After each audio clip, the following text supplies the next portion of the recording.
The NFL playoffs are officially here.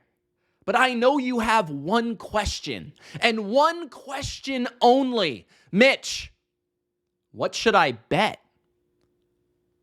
Luckily, I got you. Each and every NFL wild card game, a spread, or a total in this video. If that sounds good, spike the like button and don't forget to subscribe for weekly NFL playoff best bets. It's a new season for the NFL, and it's a new season of NFL bets. Let's finish the season strong with an epic playoff run. And it all begins in the wild card round. 3 games in the AFC. 3 games in the NFC. Let's choose the right bet and the right side. Let's begin.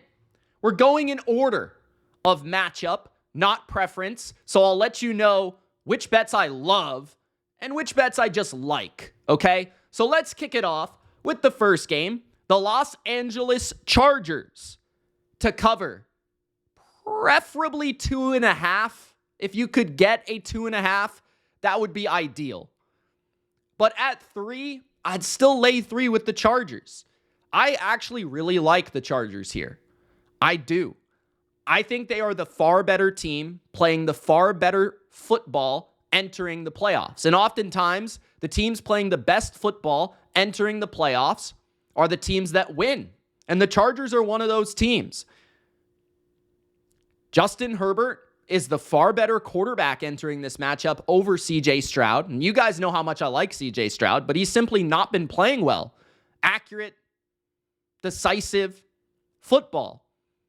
DeMeco Ryans versus Jim Harbaugh. Give me Harbaugh.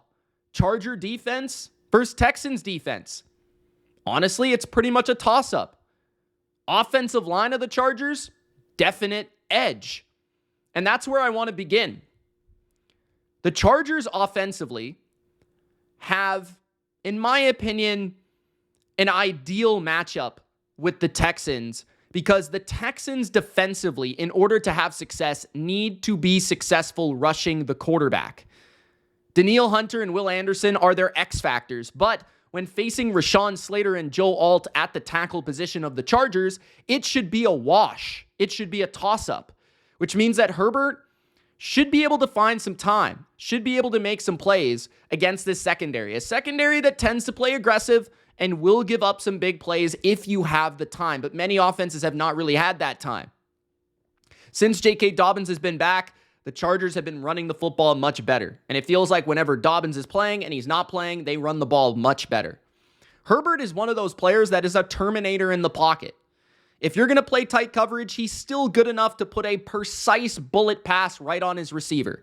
Ladd McConkey might be a problem for the Texans because their best corners primarily play on the outside.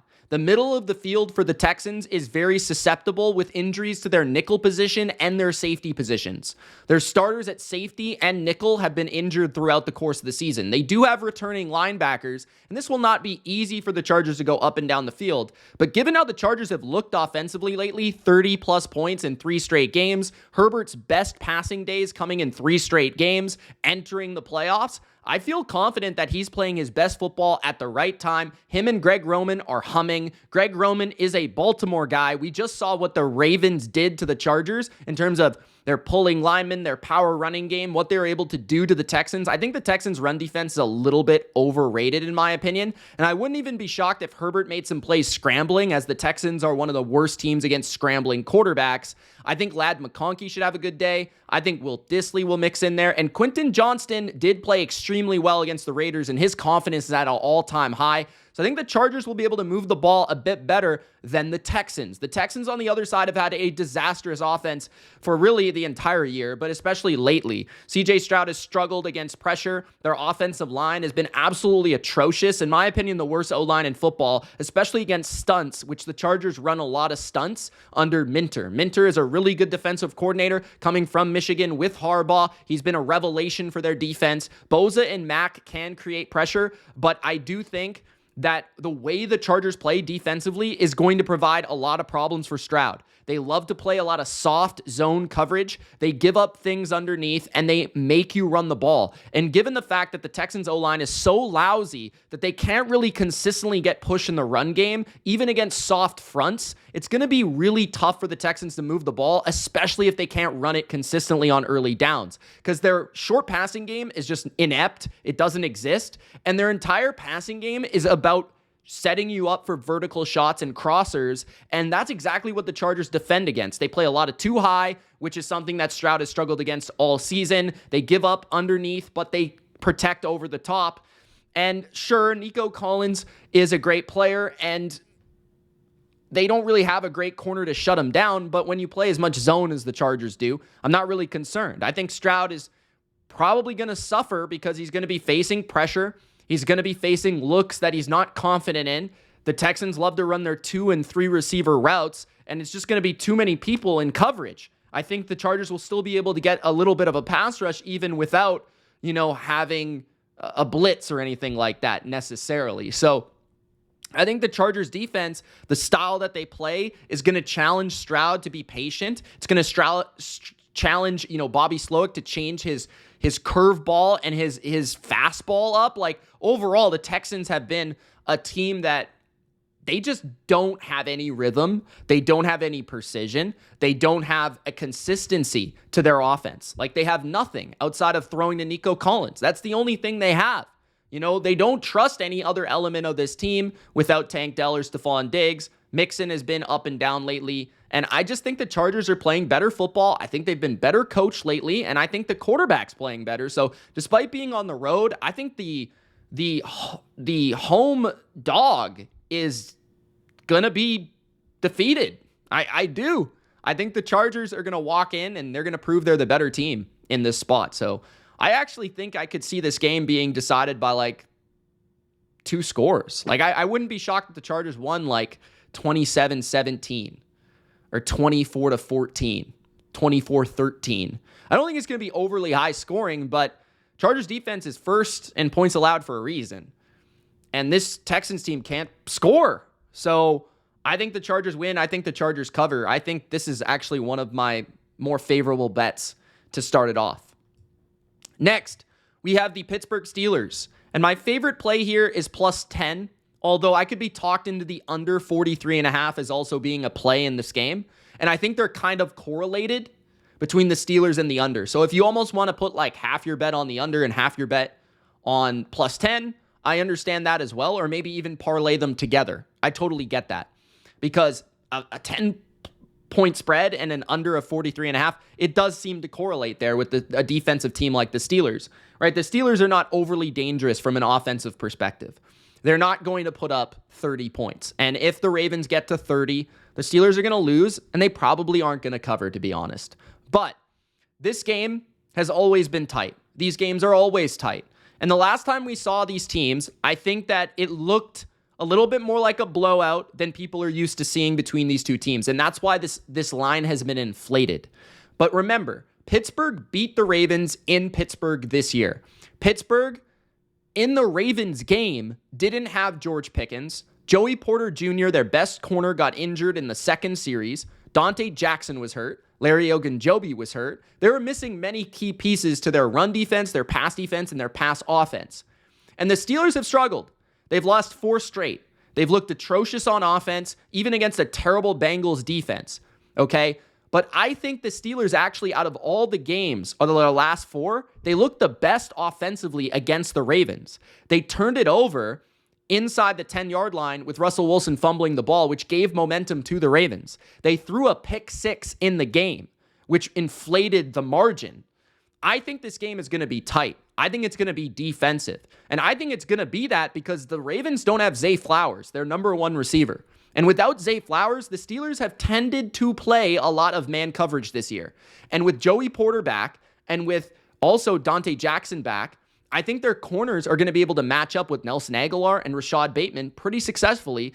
And when you look at the Steelers, they've got good safeties, Elliott and Fitzpatrick. They've got fast, mobile linebackers in Wilson and Queen. And these guys, I think, can cover Andrews and Likely well enough to challenge these guys on the outside, get after Lamar, occasionally blitz him, but hone him in the pocket. They're really good at keeping him in the phone booth. Every time they play Lamar, Lamar struggles to throw the ball with any sort of consistency. You notice this consistently with Lamar in his own division. Teams in his division just know how to play him a little bit better, especially the Steelers. Tomlin will have these guys disciplined to set the edge. I think that they'll be packing the box because there's no Zay Flowers, so there's no real credible deep threat for the Ravens in this game. So the Steelers are going to sell out. They're going to try to stop Derrick Henry. They're going to try to stop Lamar Jackson getting to the edge and running the ball. They're going to try to sell out and be aggressive and pretty much bring the game plan that every other team that's beat the Ravens in the playoffs is going to bring, right? The Chiefs did it last season. The Titans did it in years before that. They're going to force Lamar to be a drop back passer from the pocket, and they are going to force those receivers to beat them. And honestly, I think without Zay, it's going to be a challenge because the Steelers have a pass rush. And if Todd Monken is not careful and he drops Lamar back 30 to 40 times, that's going to allow TJ Watt. That's going to allow Alex Highsmith. That's going to allow these guys to get to the quarterback, Cam Hayward, and strip sack Lamar and get a game-changing tip or get a game-changing pick and get something to go the Steelers' way. And Todd Monken has been influenced to do the wrong thing from a play calling perspective in the playoffs. We saw it as recently as last year. So I think the Steelers defense matches up extremely well with the Ravens. The Ravens are one of the best offenses in the league, but this team knows them better than any. This team is healthy now in comparison to last matchup. And the Ravens, from an offensive standpoint, are not healthy. They're missing their second best playmaker, right? Other than Derrick Henry, Zay is their guy. He's their screen guy. He's their yak guy. He's their deep threat. He's their single coverage guy. He is their easy button in the passing game. Without him, it's going to be a lot of Andrews, a lot of Likely, a lot of focus on the middle of the field, which is not exactly where you want to necessarily be attacking. So on the other side, I understand that the Steelers' offense is kind of flawed, but it doesn't take a lot for them. Like, they can hit a few big shots down the field. I do think George Pickens is a problem for the Ravens because the Ravens want to have Kyle Hamilton at safety and they want to have Marlon Humphrey in the nickel. And so their best corners to cover Pickens are a rookie Wiggins or Brandon Stevens who struggled all season, right? So maybe they double him, but that's going to open up other things for the offense, right? The Steelers actually ran the ball all right in the first game. And the Ravens are not an easy team to run against. Pat Freiermuth was open the entire second game.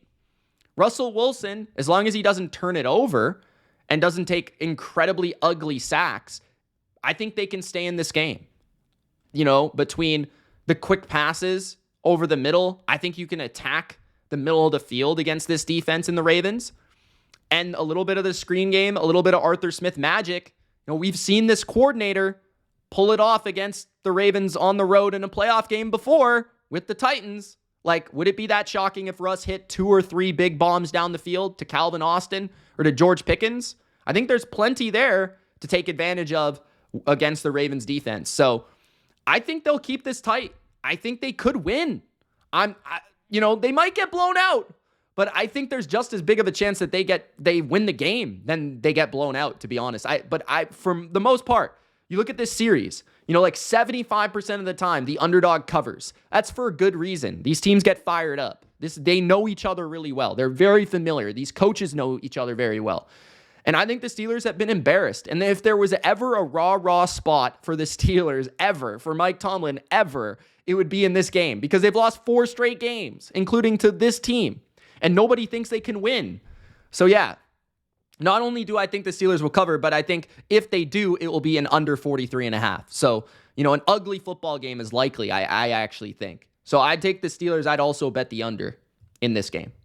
The next game is the Buffalo Bills and the Denver Broncos. I'm going to go with the over 46.5 as my favorite spread or total. I think the best bet in this game is the Bills in a teaser. And we'll talk about another team that you can tease as well. But I think the over is a pretty safe bet at 46.5 because the Bills defense has shown some susceptibility to some things that the Broncos do well offensively. And because it's Josh Allen in the playoffs at home, against a defense that is good, but I think extremely overrated and does some things in tendency-wise that is not a good idea against Josh Allen. So let's begin with that. The Broncos are a really good pressure team. They're really good in terms of sacks. But you know who's really good at avoiding pressure and avoiding sacks? Josh Allen. Secondly, the Broncos like to be aggressive. They like to blitz, and they like to play man coverage. Those are not things that Josh Allen is really fazed by. He's actually ripping that up consistently all season. And that's where the Bills tend to put up 40 points, is when teams play man coverage, when they play aggressive, because that's where Josh kills you, right? Instead of making him go 7-8 plays on a drive, it's like 2 or 3 plays. And it's like laser, scramble, and it's a touchdown.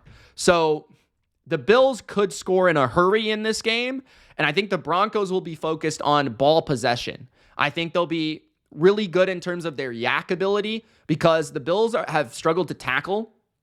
They struggle with the screen game quite a bit, and they struggle with the run game a little bit. And I do think that Sean Payton is a very wise coordinator, especially in the playoffs. I feel like he'll have a great game plan for this Bills defense. He knows Sean McDermott very well. I think he'll have Bo Nix prepared. And I think a lot of this will be Marvin Mims coming out of the backfield, McLaughlin on a screen or a toss, right? Like getting this Bills defense swaying from side to side, getting them, thinking, and then Bo Nix hitting them with play action on a crosser. Cortland Sutton could certainly win on a couple jump balls down the field. But I think that the Bills will likely get ahead,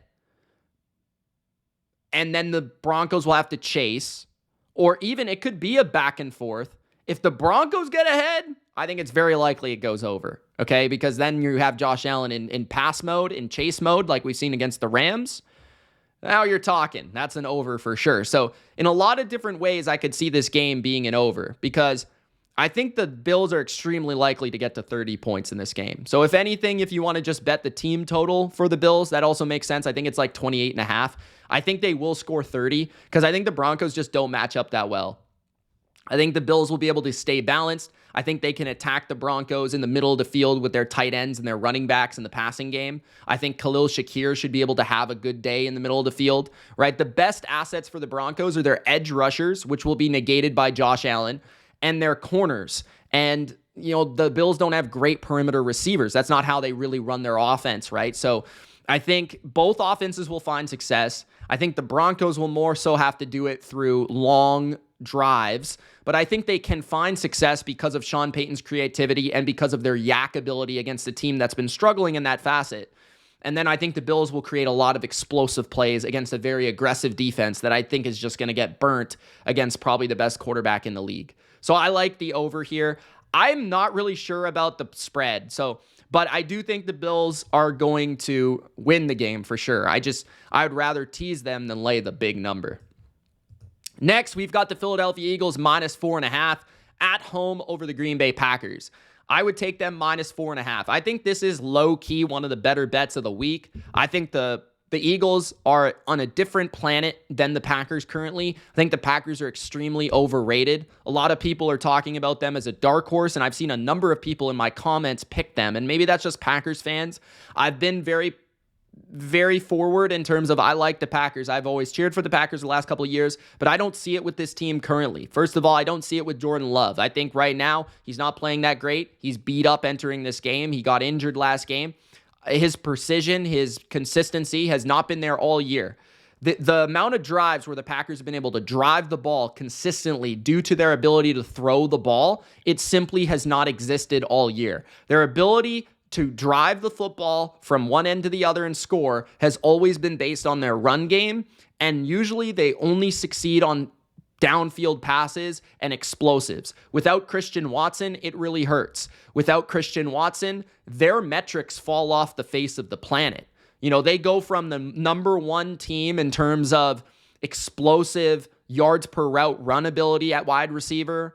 They go from a team that is one of the best offenses in the league to a team that's just mediocre to bad because Watson is their man coverage beater. Watson is their space creator. Watson is their field stretcher. Without him, everything's condensed. The windows are tighter. The defenses cheat more. And with the Eagles, I feel like they play already a structure that forces Jordan Love to be more conservative, forces him to throw it underneath, forces the Packers to be more of a precision underneath quick passing team, more of a screen team, which the Packers do run a lot of RPOs. They do screen the ball a lot. But that rhythm of the passing game is not exactly there. We haven't really seen it all year. It wasn't there against the Vikings, right? Another playoff defense.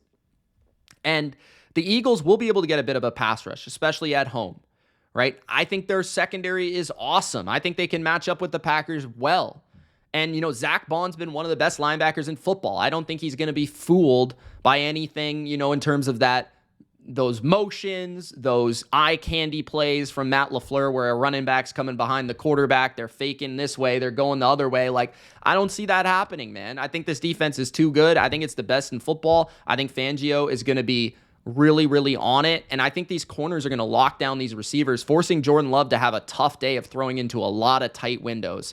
And it's not like you can really just run over the Eagles either. Sure, Jacobs will have some success, but I don't really see it. On the other side, you've got an Eagles offense that's just pick your poison. Like the Packers, they're decent against the run. They're not amazing. Like Saquon had a good game in week 1. But I'm really concerned about the Packers' ability to cover A.J. Brown and Devontae Smith. Did I mention that the Eagles have not lost a game with these players on the field? They have not lost a game with Saquon, Devontae Smith, and A.J. Brown on the field at the same time, and Jalen Hurts, okay? And Jalen Hurts is healthy. He'll be in this game. The O-line's great. The pass rush of the Packers is not. The ability to get A.J. Brown and Devontae Smith matched up with 2 mediocre to below average corners is clear and evident. Like, Jair is out.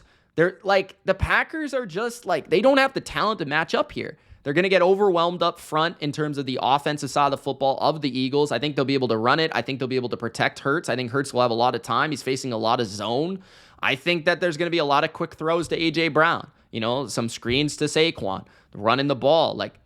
If you go man-to-man, if you start to blitz, you're in trouble because Devontae Smith will not be covered by these boys. I just think that it's going to be really, really tough. The Packers usually thrive when they're the more physical team, when they're the faster team. But in this case, they're not. They're not any of that. They're not the healthier team. They're not the home team. I think the Eagles are just far better in almost every facet. So I think the Eagles are going to win. I think the Eagles are going to cover probably by about 7 to 10 points. Maybe the Packers make it interesting at the end, but I think this team has proven that they can't really beat a great team this year. I mean, they got swept by the Vikings and the Lions in their own division. They lost the Eagles. They really haven't beaten a team of this caliber all season. So I got the Eagles here. Next up, we've got the Tampa Bay Buccaneers versus the Washington Commanders, which is a game that I think people are overlooking. I like the Bucs -3. The Bucs are at home. The Bucs are a championship pedigree football team. They've got so many Super Bowl champs on their team, more than most teams in the NFL. They've got guys that have been there and done that. Vita Vea, Levante David, Antoine Winfield, Jamel Dean, Tristan Wirfs, Mike Evans, right? You think of this team, Todd Bowles, in big games over the last few years, whether it be Tom Brady or Baker Mayfield, they've been one of the more successful teams. They're one of only 3 teams to make the playoffs, I think, four straight years. The other teams are the Chiefs and the Bills, right? And they're going to be ready for this moment. They're going to be ready to play the underdog, feisty, rookie-led Washington Commanders. Tampa matches up well with the Commanders, in my opinion. They beat them pretty easily in week 1. And in week 1, they weren't fully healthy. They didn't have Kalijah Kancey, who might be their best pass rusher on their entire team. Right? They didn't have some of these pieces that they currently have. So, yeah, they had Chris Godwin, but Bucky Irving only played 20% of the snaps in week 1. It was Liam Cohen's first ever game. It was Jaden Daniels' first ever game. There's not too much to take from that, but what I do know is that I like the Bucs stylistically. In the run game offensively against a bad Commanders run defense, I think they should have their way. I think they should be able to possess the ball. They should be able to control the game. And I don't think the Commanders will be able to run the ball all that well. Outside of maybe the occasional Jaden Daniels scramble, I don't think that Brian Robinson's going very far against this big Bucs front 7. Levante David screaming from sideline to sideline. Levante David overpowering all these boys up front. Jamel Dean, or McCollum are decent matchups for Terry McLaurin and his speed and his ability to get vertical. That's the only real threat on the outside. Otherwise, it's a lot of screens, a lot of horizontal, and a lot of perimeter.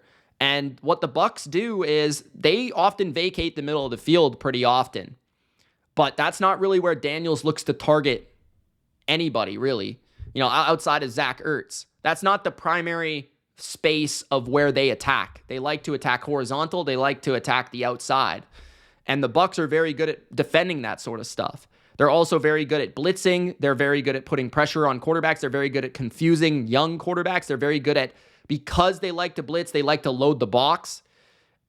They're very good at setting the edge against the run or the quarterback in the run game.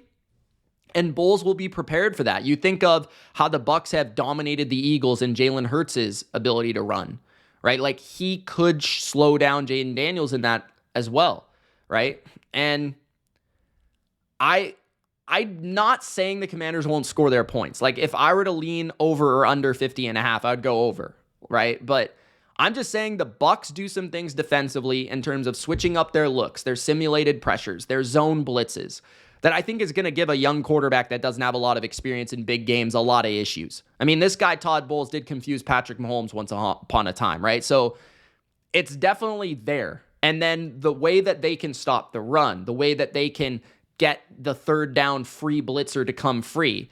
Jaden Daniels tends to take sacks. Like that is definitely going to be trouble for the Commanders. And then on the other side, like we already talked about it, they're going to be able to run the ball. They're going to be able to possess the ball. And that's going to open up McMillan. That's going to open up Mike Evans. That's going to open up Cade Otton, right? Baker's been amazing. Like Baker has been one of the 6 best quarterbacks in the league. He's been clutch. He's been a machine on third down.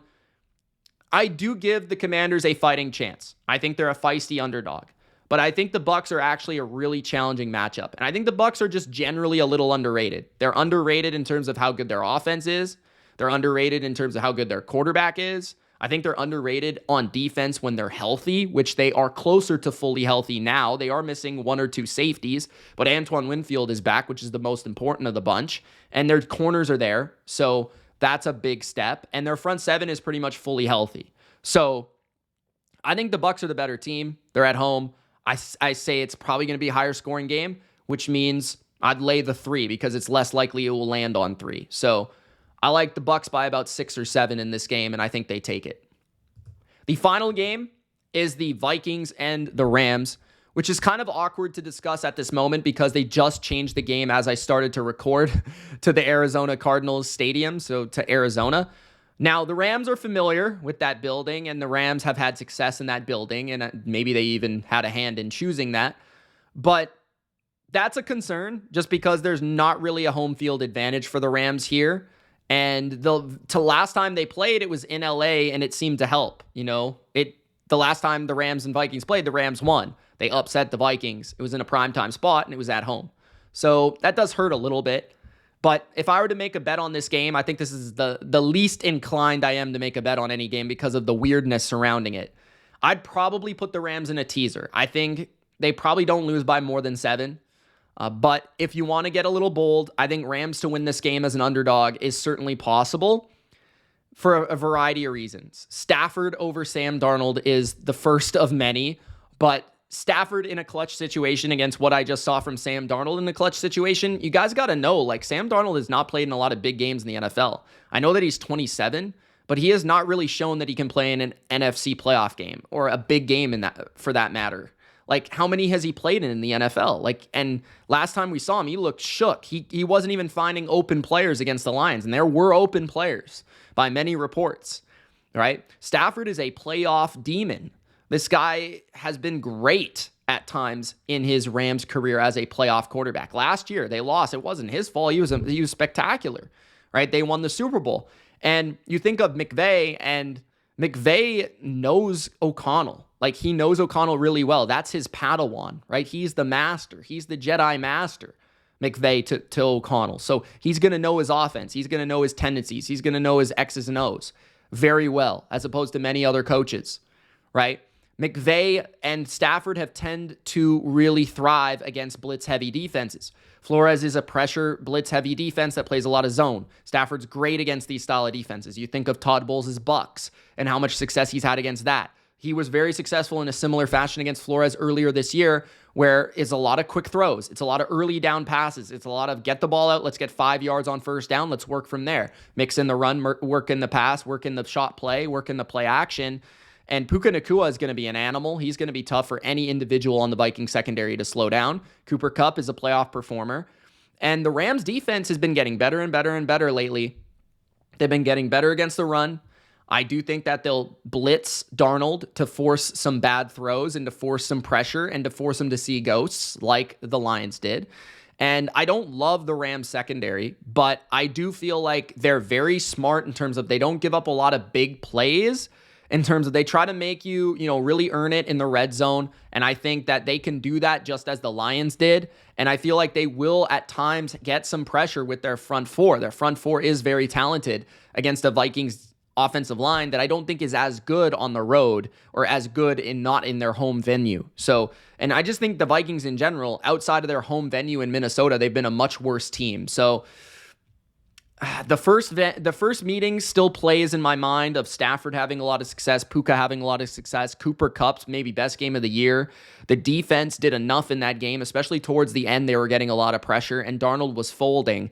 And I feel like in a big spot, in a big game, just give me Stafford over Darnold, especially in a coaching environment where McVay knows the other coach extremely well. So that's why I'm going with the upset. Rams on the money line, Rams in a teaser. I'd probably pair up the Rams in a teaser with the Bills in a teaser, and I think you could probably tease the Chargers as well through the 0 to get them to 3.5 or something, or 4 in that game. So that's kind of how I would play a teaser. But that will be exclusively on Patreon. If you guys want to check out my best bets, like my bets I'm actually putting money on, that will be on Patreon. So link is in the description, guys. That will be out probably on Friday night for everybody to check out and to bet for Saturday and for Sunday and for Monday. But looking forward to the game. So I hope you guys enjoyed this video and this breakdown. Let me know if I missed anything. Let me know if you agree with everything. Let me know if you disagree with anything. Love to hear from you guys on what your best bet is for the weekend. Remember, this is spreads and totals only. Thanks, guys, so much for watching. It's Mitch of the BLV. We'll see you next time. Peace.